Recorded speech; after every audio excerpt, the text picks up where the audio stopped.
ये क्लास 12 का अपने एमपी बोर्ड से कर रहे हैं। इसका रिवीजन स्टार्ट किया हमने अकाउंटेंसी का। अकाउंटेंसी में सबसे पहला क्वेश्चन पढ़ रहे हैं हम। सबसे पहला क्वेश्चन साथ में चलना, कोशिश रहेगी कि याद करें अपन साथ में। 5 से 6 क्वेश्चन करेंगे हम आज। 5 से 6 क्वेश्चन किस तरीके के हैं, क्या है, इस बार इसकी पॉसिबिलिटी ज्यादा बन रही है। व्हाट इज पार्टनरशिप और राइट्स इट्स कैरेक्टरिस्टिक्स, ये क्वेश्चन पढ़ रहे हैं हम। व्हाट इज पार्टनरशिप और इसके कैरेक्टरिस्टिक्स पढ़ेंगे। क्या होती है पार्टनरशिप? तो द रिलेशन बिटवीन, रिलेशन होना चाहिए, the relation between 2 or more person, relation होना चाहिए 2 या 2 से ज्यादा लोगों के बीच में। The relation between 2 or more person, ये क्वेश्चन 2 नंबर कवर कर सकता है, या तो मीनिंग में आए, इस साल आने की संभावना बनती है इसकी। तो the relation between 2 or more person who have agreed to share the profit of the business carried on by all or any of them acting for all. इसका मतलब ये है कि एक रिलेशन है, पर्सन के बीच में क्या होना चाहिए, रिलेशन होना चाहिए। 2 या 2 से ज्यादा लोगों के बीच में रिलेशन हो, और रिलेशन होने के बाद में वो एग्री भी हो, मतलब सहमत होना चाहिए प्रॉफिट को बांटने के लिए। 2 या 2 से ज्यादा लोगों को प्रॉफिट बांटने के लिए क्या हो, सहमत हो। या तो बिजनेस सब चलाए या सबकी ओर से कोई एक चलाए, उसे क्या बोला जाएगा, पार्टनरशिप। 2 चीज बताई मैंने, 2 से ज्यादा लोग होना चाहिए, प्रॉफिट को बांटना होना चाहिए, और या तो बिजनेस सब चलाए या सबकी ओर से कोई एक चलाए, उसे क्या बोला जाएगा, पार्टनरशिप। बात समझ में आई? क्या होती पार्टनरशिप? 2 से ज्यादा लोग हो, प्रॉफिट को बांटने के लिए सहमत हो, और बिजनेस या तो सब चलाए या सबकी ओर से कोई एक चलाए, carried on by all or any of them acting for all. इसको रटा हुआ होना चाहिए था, relationship between 2 or more person who have agreed to share the profit of the business carried on by all or any of them acting for all. ये 2 number आप ऐसे कैसे आ जाएंगे, कोई दिक्कत नहीं। अब बात करें अपन कैरेक्टरिस्टिक्स की, सर इसके कैरेक्टरिस्टिक्स क्या है। तो 4 कैरेक्टरिस्टिक्स हम इसमें डिस्कस कर रहे हैं।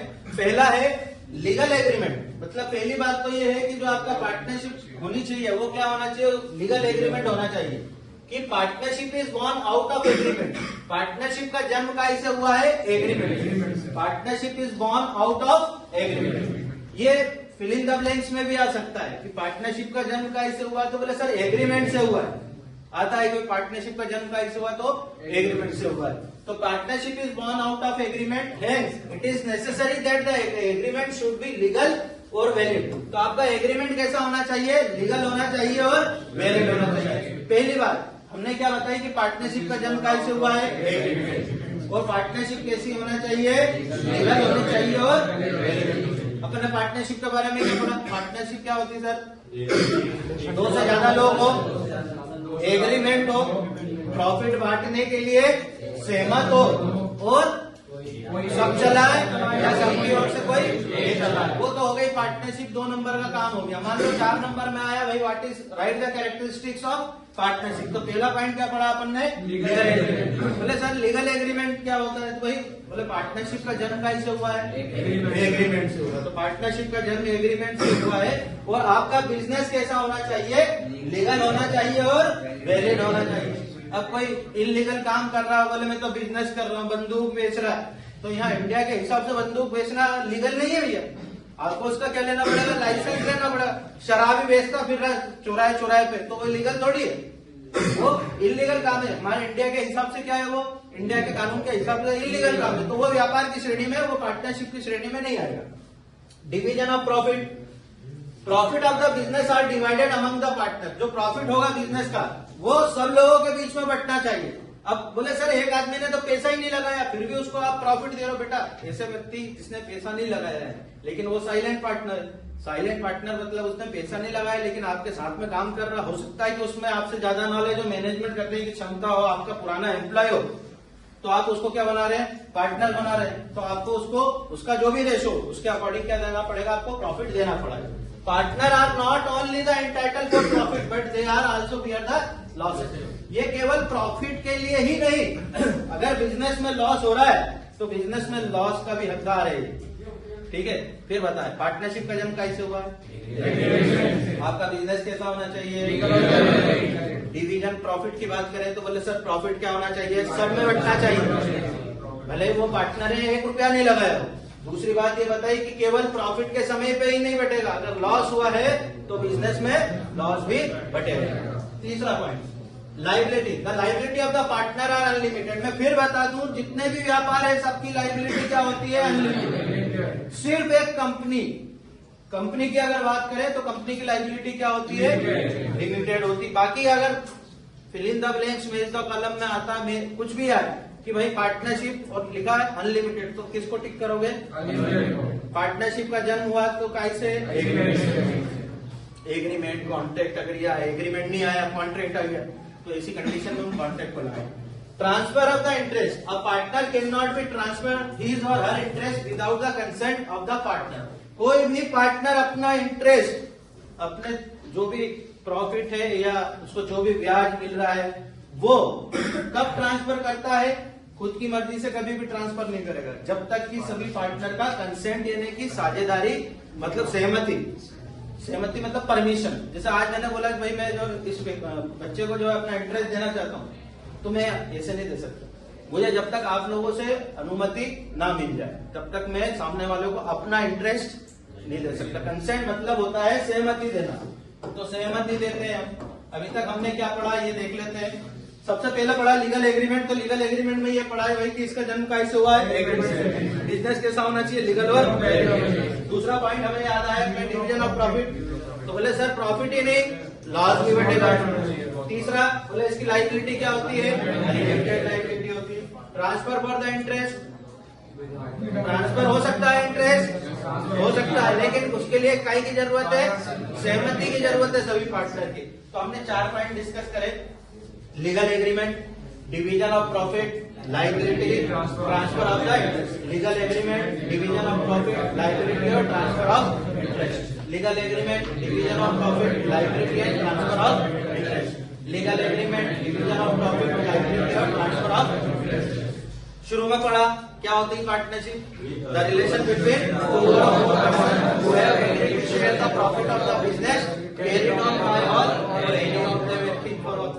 दूसरा पढ़ा हमने, क्या पढ़ा दूसरा भाई कैरेक्टरिस्टिक्स क्या है, तो 4 characteristics, legal agreement, division of profit, liability and transfer of interest. Legal agreement, division of profit, liability और ट्रांसफर ऑफ इंटरेस्ट। तो लीगल एग्रीमेंट में अपन ने क्या पढ़ा, बोले जन्म कैसे हुआ है, एग्रीमेंट। बिजनेस कैसा होना चाहिए, डिवीजन ऑफ प्रॉफिट में क्या बताया, केवल प्रॉफिट ही नहीं लॉस भी।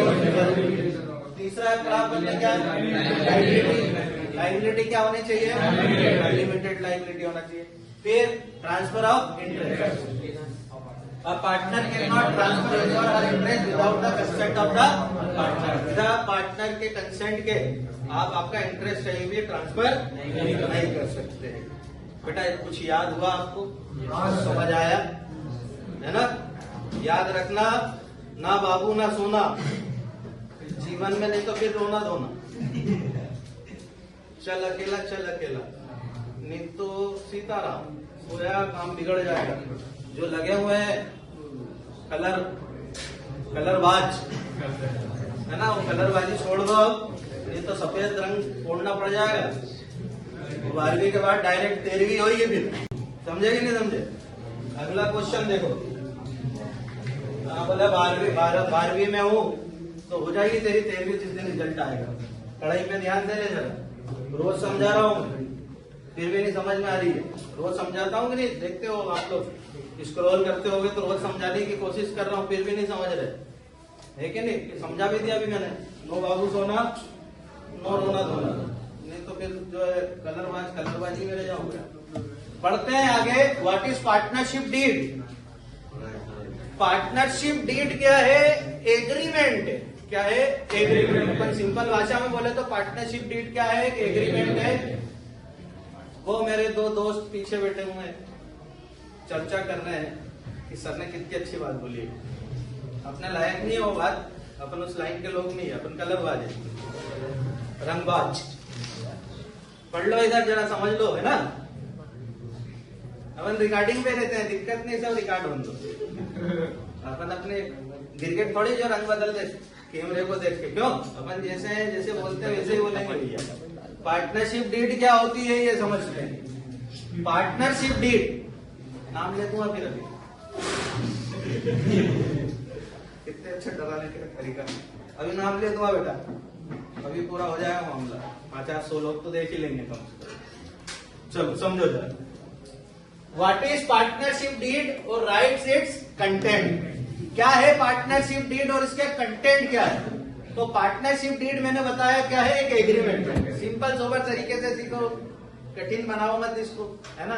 अपने को मालूम है अपने को क्या जलेबी पसंद नहीं है, क्या पसंद है, गुलाब जामुन। सीधा उठाओ खाओ, क्या मतलब तोड़ो हाथ गंदे करो, है ना। इसलिए कि आम भी पसंद नहीं, सीधा अंगूर लो और खाओ। ये सामने है ना आपके पास, गन्ने का जूस निकाल के तुम अभी भी जो छील के मारो दे रहा हूँ निकाल के आपको गन्ने का जूस। पढ़ो एग्रीमेंट क्या है। तो partnership deed is a written agreement. Partnership deed क्या है, एक written agreement between partner. Partnership deed is a written agreement between partner. Partnership deed is a written agreement between partner. Partnership deed is a written agreement between partner which lays down, वो Lay's खाते मैं हमेशा बोलता हूँ, which lays down, Lay's खाते Lay's Kurkure, वो lays down. ये definition actually में ऐसा कैसे लिखना पड़ेगा, इसलिए रटवाने की कोशिश कर रहा हूँ मैं, सीधी सी बात है। पार्टनरशिप डीड क्या है, written agreement between partner which lays down mutual rights, duties and responsibility of the partner। Mutual rights होना चाहिए, रिस्पॉन्सिबिलिटी होना चाहिए और ड्यूटीज होना चाहिए काहे की पार्टनर। पार्टनरशिप डीड क्या है, written agreement between partner which lays down mutual rights, duties and responsibility of the partner. Partnership deed क्या है, written agreement between partner which lays down mutual rights, duties and responsibility of the partner. हुआ कुछ याद। अब sir इस partnership deed में लिखते क्या है, पार्टनरशिप डीड में लिखते क्या, बोल दूंगा मैं कि ये चला रहा है ये लड़का, इधर देखो सब ध्यान दो, है ना। पार्टनरशिप डीड के कंटेंट क्या है, मैं तो होगा ही बनना, तुमको भी करवा दूं, है ना। पढ़े कंटेंट। पहला कंटेंट है nature and scope of the business. Business का क्या स्कोप है और क्या नेचर है, किस तरीके का आप व्यापार करते हो उसको बोलते हैं नेचर। और आप मेरा नेचर तो जानते ही हो, तुम्हारा भी जानने लग गया हूँ मैं 6 महीना 8 साल में, साल भर में। नेचर का मतलब फिर भी समझ नहीं आया। नेचर मतलब क्या है, मतलब सर प्रकृति। कौन सी कृति, प्रकृति। अब ऐसे इंटरेस्ट की बात करोगे तो उनको समझ आएगा क्या। तो deed should be state that the nature of the business activity that the trading और द मैन्युफैक्चरिंग। क्या आपका व्यापार ट्रेडिंग करते हैं आपकी, मैन्युफैक्चर करते हैं मतलब खरीदते बेचते हैं, या उसका मैन्युफैक्चर करते हैं, क्या उसका व्यापार करते हैं, या आपका जो व्यापार है वो लोकल व्यापार है, रीजनल व्यापार है, नेशनल लेवल का व्यापार है या इंटरनेशनल लेवल का व्यापार है। पहला पॉइंट पढ़ा हमने nature and scope of the business. तो नेचर और स्कोप में हमने क्या पढ़ा कि हमारा बिजनेस कैसा होना चाहिए। तो क्या आपका व्यापार ट्रेडिंग का व्यापार है, ट्रेडिंग मतलब खरीदना बेचना, या आप मैन्युफैक्चरिंग का व्यापार कर रहे हैं, किसका व्यापार कर रहे हैं ये देखें। दूसरी बात, आपका व्यापार लोकल है, नेशनल लेवल का है कि इंटरनेशनल लेवल का। पहला पॉइंट हमने पढ़ा कि क्या नेचर है, तो नेचर तो बताया मैंने, क्या क्या नेचर बताया आपके, ट्रेडिंग का व्यापार, ट्रेडिंग कर रहे हैं कि मैन्युफैक्चरिंग कर रहे हैं। स्कोप का क्या बताया, आपका बिजनेस कैसा होना चाहिए, लोकल है, नेशनल लेवल का है कि इंटरनेशनल लेवल का है। तो ये हमने पढ़ के देखा। Second part, name and address of a partner. Name and address होना चाहिए आपकी पार्टनरशिप डीड में, एग्रीमेंट में। एग्रीमेंट में क्या क्या होना चाहिए, पहला तो होना चाहिए nature and scope of the partner. दूसरा क्या पढ़ा, name and address of the partner. Partner के क्या होना चाहिए, नेम और एड्रेस लिखे हुए होना चाहिए, ठीक है। Name and full address of the partner are mention in the deed. Name और एड्रेस पूरा आपकी डीड में लिखा होना चाहिए, आपके एग्रीमेंट में लिखा होना चाहिए। बेटा अकेला चैप्टर 12 नंबर का है, 4 नंबर का सवाल बचे 8 नंबर। 8 नंबर में से क्वेश्चन आने ही आने, और इन्हीं में से क्या बनेंगे, ऑब्जेक्टिव बनेंगे। अब अगर इसको तुमने हंसी मजाक में ले लिया तो ये 2-3 चैप्टर भी कर लोगे तो आराम से पास हो जाओगे, है ना। समझते चलो। ड्यूरेशन ऑफ पार्टनरशिप, पार्टनरशिप का ड्यूरेशन होना चाहिए। तो deed also state that the date of the constitution and the duration of the partnership in absence of any fix duration a partnership can be dissolve at will. आप पहले से decide कर लें कि आपकी पार्टनरशिप कितने समय के लिए आप चलाना चाहते हैं, 6 महीने, साल भर, 5 साल, 10 साल। पहले एग्रीमेंट कर लेना, एग्रीमेंट कर लिया। अब मान लो कि आपका 2 साल का एग्रीमेंट है, आपने एग्रीमेंट कर लिया। अब आप उसके बीच में चाहते हो कि आप आपके व्यापार को क्या करें, बंद करें। तो सबके क्या ले लें, आप सहमति ले लें, सबकी विल मतलब इच्छा सबकी इच्छा हो गई कि अब हम हमारा व्यापार को आगे नहीं बढ़ाना चाहते, तो क्या कर सकते हैं, हमारे व्यापार को बंद कर सकते हैं।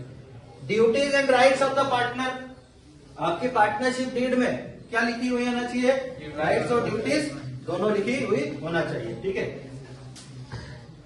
अगला क्वेश्चन देखते हैं, है ना। और थोड़ा कमाई कर लो, नेट तो टिप देने जाओगे बाप के पैसे की, पैसा बाप कमा रहे, टिप तुम दोगे, क्यों पढ़े आगे। Difference between fix capital and fluctuating capital. Fix capital ये आने की संभावना है, तो पहले हम जो पढ़ते हैं वो क्या पढ़े, डिफरेंस के बेसिस, क्योंकि अगर बेसिस याद हो गया, मैं जो बोल रहा हूं मेरी भाषा समझ में आ रही है, तो गेट लगा देना, लाइट जला लो भले पीछे से।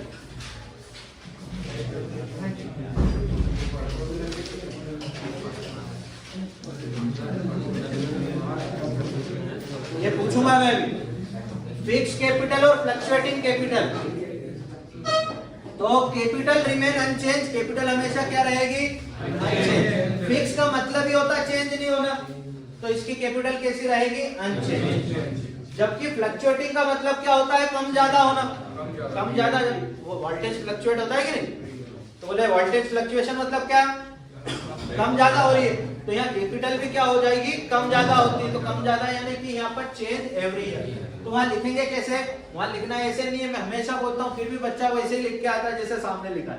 वहां लिखो ना भैया, fix capital are remain unchange, in fluctuating capital are change every year. ये अनचेंज रहेगी और ये चेंज होती रहेगी एवरी ईयर, ये अनचेंज रहेगी और ये चेंज होती रहेगी एवरी ईयर। यहाँ पर 2 अकाउंट बनाएंगे नंबर ऑफ अकाउंट में, पहला अकाउंट बनाएंगे अपन फिक्स अकाउंट और दूसरा बनाएंगे करंट अकाउंट। पहला बनाएंगे फिक्स अकाउंट, दूसरा बनाएंगे current account. Only one account capital account, इसमें केवल एक ही अकाउंट बनेगा, कौन सा अकाउंट, कैपिटल अकाउंट। इसमें कितने अकाउंट बनेंगे, 2। इसमें कितने अकाउंट बनेगा, 1। कैपिटल रिमेन अनचेंज और यहाँ क्या हो जाएगा, चेंज। यहाँ 2 अकाउंट बनते हैं, एक बनता है कैपिटल अकाउंट और एक बनता है करंट अकाउंट। इसमें केवल एक ही अकाउंट बनेगा। फिक्स कैपिटल की बात करें तो ओनली कैपिटल इंट्रोड्यूस और विड्रॉ और मेड, इसमें केवल क्या होगा, कैपिटल इंट्रोड्यूस और कैपिटल में से पैसा निकालना। इंट्रोड्यूस का मतलब लगाना पैसा और विड्रॉ करना पैसा निकालना। तो इसमें 2 चीजें लिखी रहेगी, कौन कौन सी, एक तो इंट्रोड्यूस करना कैपिटल को और एक क्या करना, विड्रॉ करना। जबकि यहाँ पर सभी प्रकार की एंट्री होगी, सभी प्रकार में मतलब सैलरी आ गई, कमीशन आ गया, जो भी सारी चीजें आ जाती है, तो यहाँ पर सभी एंट्री होगी और यहाँ पर केवल 2 चीजों की एंट्री होगी, कौन कौन सी, कैपिटल इंट्रोड्यूस और विड्रॉ की एंट्री। इसका बैलेंस हमेशा कौन सा बैलेंस रहेगा, इसका बैलेंस या तो क्रेडिट भी हो सकता है और डेबिट क्रेडिट दोनों बैलेंस हो सकते हैं। फिर चलते हैं, इसकी कैपिटल कैसी रहेगी, इसकी कैपिटल रहेगी, इसमें 2 अकाउंट बनते हैं, कौन कौन से, और इसमें कितने अकाउंट बनेंगे, ओनली कैपिटल इंट्रोड्यूस और विड्रॉ। इसमें कैपिटल इंट्रोड्यूस और विड्रॉ की एंट्री होगी, जबकि इसमें क्रेडिट बैलेंस और देखते हैं इसको एक बार और समझते हैं कि कैसे क्या किया जाए।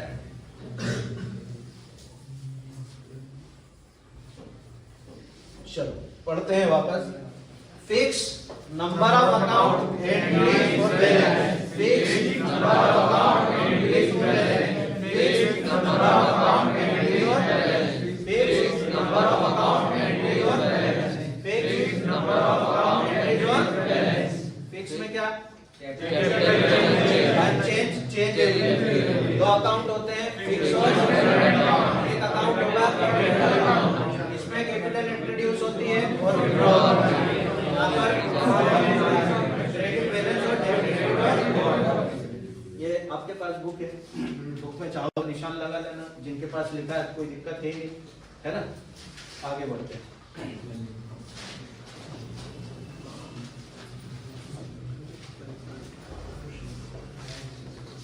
Right the rules applicable in the absence of partnership deed. कौन सा नंबर का क्वेश्चन हो गया है? 4। एक और करेंगे मुश्किल से 5 क्वेश्चन याद कर सकते हो आप, है ना, क्योंकि ब्रह्मा जी ने इतनी बुद्धि दी अपन को, उससे ज्यादा बुद्धि नहीं दी। तो जिनको ज्यादा बुद्धि दी है वो घुटने में उनकी बुद्धि, घुटने पे जोड़ दो। कईयों की चोटी पे रहती है ना, होगा है ना, तो चोटी पे जोर वालों पे ध्यान दे देना, घुटने पे ध्यान दो, अपनी अकल वही है। पढ़ते हैं rules applicable in the absence of partnership deed. मैंने इसका फुल फॉर्म बताया था, interest on capital, sorry short form बताया था, इंटरेस्ट ऑन कैपिटल तो बताया था आईओसी, इंटरेस्ट ऑन ड्राइंग तो बताया था आईओडी, प्रॉफिट को क्या बताया था, है ना, और लोन बताया था। ठीक है, याद है अपने को, IOC not charge, IOD not charge, interest on capital not charge, interest on drawing not charge. ठीक है, और profit will be divided equally, profit will be divided equally. Interest on loan कितना लगाएंगे? 6%। तो आया रूल भैया, आपके आंसर लिखो आप कि right the answer of absence of partnership deed, जब एब्सेंट रहती पार्टनरशिप डीड। और कई बार तो है ना ये ऑब्जेक्टिव में भी आ जाता है, तो बच्चा वहां गलती क्या करता मालूम है? वो पूछते हैं कि भाई इंटरेस्ट ऑन कैपिटल कितना लगता है, तो ऑप्शन देते हैं ए 10%, 6%, 5%, नॉन ऑफ दिस। तो हमारा बच्चा जो बहुत इंटेलिजेंट है, जिसको अकल का है घुटने में, वो 6% लगा के आता है। अब यहाँ बताया है कि इंटरेस्ट ऑन कैपिटल क्या लगता है? Not charge. तो तू 6% कहां से लिया है? तूने कानून ही बदल दिया, है ना, संविधान का जनक हो गया तू तो यार इस हिसाब से। वो बोल रहा है कि इंटरेस्ट ऑन कैपिटल नहीं लगाना है अभी इतने को, और इंटरेस्ट ऑन ड्राइंग को भी नहीं लगाना, सिर्फ इंटरेस्ट ऑन लोन लगता है कितना? 6% का रहना। प्रॉफिट को क्या करना है? अपने को बराबर बांटना है। तो ये याद रखना है अपने, क्या याद रखना है? ये 1, ये 2, ये 3 और ये 6। बस ये हो गया आंसर, क्या कठिन है। आगे बढ़ते हैं सवाल में, question. Who may be a partner, partner कौन हो सकता है? ऐसा व्यक्ति जो 18 साल से ज्यादा का हो। The person should be an adult that must be 18 years। अब ये ब्याह के मामले में मत समझ लेना कि 21 साल का 18 साल में ब्याह कर लो, अंदर हो जाओ। 21 साल है, सब तरफ का नियम समझ जाए मेरे को, पर ये आ रहा है कि इसमें गाड़ी चलाने के लिए 18 है ना, लेकिन शादी के लिए 21 है। तुमने तो हमारे सर ने सिखा दिया कि 18 साल मतलब अडल्ट हो जाता। देखना चौराहे जूते पड़वाते भी। चलो 18 साल इसके लिए क्या है? पार्टनरशिप के लिए। The person should be an adult that must be 18 years। कितने साल का होना चाहिए? 18 साल। अपने जैसा नहीं हो, अपना जैसे समझ ही गए होगे आप, है ना। नोट काट रहे हैं, दिए उसने मेरे को भी, बोले सर 200 का नोट ले लो आप, दिया उसने, यहाँ बेटा बेटा पाट रहे हो 100 का नोट। अरे जादू हो गया, 200 का दिया 100 का हो गया, फाड़ते फिर रहे इधर उधर। वो कौन हो गया? पागल हो गया आदमी। उसको पार्टनर बनाओगे क्या? ये यहाँ पे भी कई पढ़ाने का बोल के बोल रहे हैं कि पढ़ ले, फिर भी इधर उधर देख रहे हो, मतलब कौन है वो? Unsound mind. साउंड माइंड तो नहीं हो सकता है, आवाज आती नहीं तो, है ना। Person should be mentally sound mind. He or she must not be declared incapable for the agreement। वो इनकेपेबल ना हो एग्रीमेंट करने में। पहली बात 18 साल से ज्यादा का होना चाहिए, साउंड माइंड होना चाहिए, और तीसरी बात क्या है कि he or she must have been declared incapable for, वो इनकेपेबल ना हो जाए एग्रीमेंट करने के लिए, मतलब एग्रीमेंट करने लायक होना चाहिए वो व्यक्ति, है ना। नहीं तो 5 साल के बच्चे को बिठा दिया, बोले बेटा चॉकलेट खाएगा, चल आज से अपन 2 ही पार्टनर। पता चला उसके पिताजी करोड़ों की प्रॉपर्टी, बना लिया आपने पार्टनर, नहीं हो सकता। किसी चलते फिरते को देख लिया कि तो करोड़पति पागल है, अरे आज से तुम मेरा पार्टनर, बना लोगे क्या? नहीं बनेगा। और फिर ये तीसरा तो है ही सही, मैं हूं डॉन, वो किसी को बना लिया ऐसा जो एग्रीमेंट करने लायक नहीं है, और बोले आज से तू मेरा पार्टनर, तो कानून की दृष्टि में वो गलत हो जाएगा। केवल 3 चीजें ये हैं जिसमें क्या आप पार्टनर बना सकते हैं। क्या? एक 18 साल से ज्यादा का होना चाहिए पार्टनर, साउंड माइंड होना चाहिए पार्टनर, और केपेबल हो एग्रीमेंट करने के लिए। ठीक है, एक क्वेश्चन और बच गया, इसको कर ही लेता हूँ, तो ये मेरा खत्म हो जाएगा, मेरा चैप्टर खत्म हो जाएगा बेटा। है एक आध डिफरेंस और बचा होगा तो मैं कल बुक में देख लूंगा।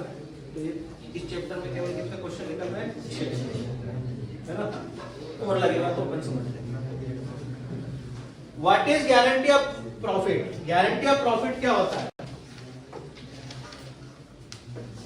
The surety of the particular amount of the profit by one or more partner, and in some cases by the firm, where the burden of the guarantee is borne by the party providing such guarantee.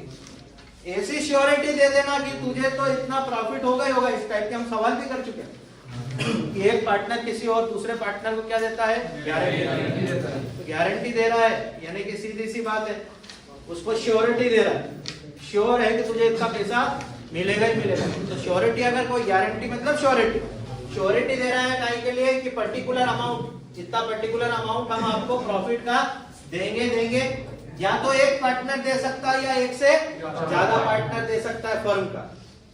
क्या होती है guarantee? Surety. Sure कर रहे हैं अमन कि तुझे कम से कम इतना पैसा मिलेगा। या तो कोई एक पार्टनर देगा या एक से ज्यादा पार्टनर देंगे, ठीक है। Where the burden of the guarantee is borne by the party for providing such guarantee, या तो सब मिलकर एक पार्टी